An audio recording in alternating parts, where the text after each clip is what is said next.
Bismillahirrahmanirrahim. Assalamualaikum warahmatullahi wabarakatuh. Asyhadu alla ilaha illallah wa asyhadu anna Muhammadar Rasulullah la nabiyya ba'da amma ba'du. Puji syukur kita ucapkan kepada Allah Subhanahu wa taala yang telah melimpahkan rahmat dan nikmatnya kepada kita semua. Yang mana rahmat dan nikmatnya itu kita masih merasakan nikmatnya dunia dan udara pada hari ini.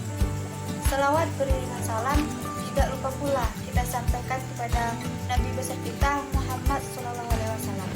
Allahumma sholli ala Muhammad wa ala ali.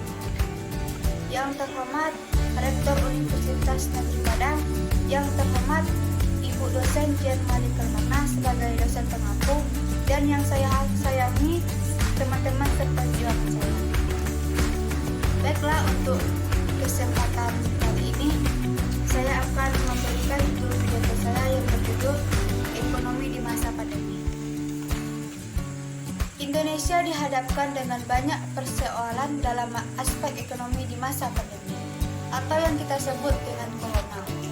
Kondisi ekonomi di Indonesia nampak memprihatinkan. Ekonomi secara global 2020 diperkirakan bisa jatuh seperti depresi pada tahun 1930. Bukan lagi seperti tahun 2018 atau 1998. Kondisi ini juga memicu penurunan perdagangan, bahkan perdagangan internasional. Kondisi perekonomian di Indonesia dan upaya pemulihannya saat ini menjadi fokus baru dalam upaya penanganan. Pada masa pandemi ini, kondisi ekonomi sangat turun karena masyarakat tidak diperbolehkan keluar rumah, sedangkan kehidupan kita tidak luput dari perjalanan, sehingga adanya keterbatasan dalam beraktivitas sehari-hari.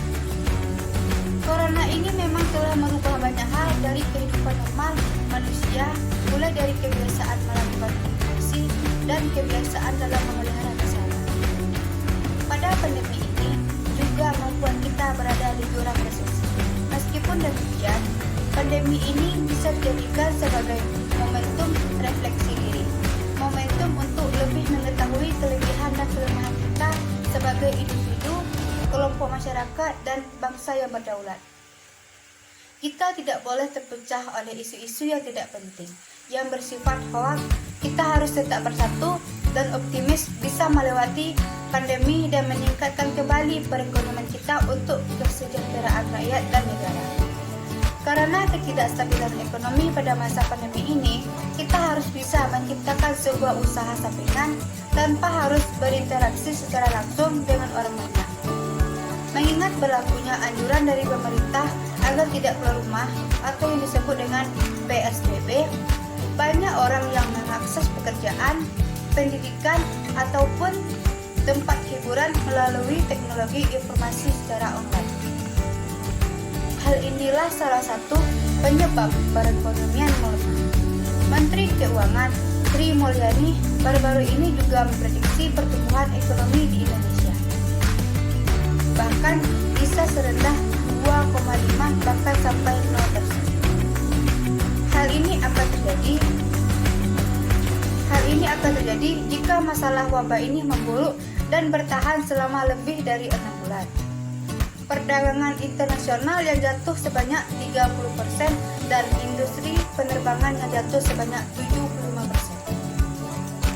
Sekian yang dapat saya sampaikan. Jika ada kata-kata yang salah, mohon dimaafkan. Saya sudahi dengan Assalamualaikum warahmatullahi wabarakatuh.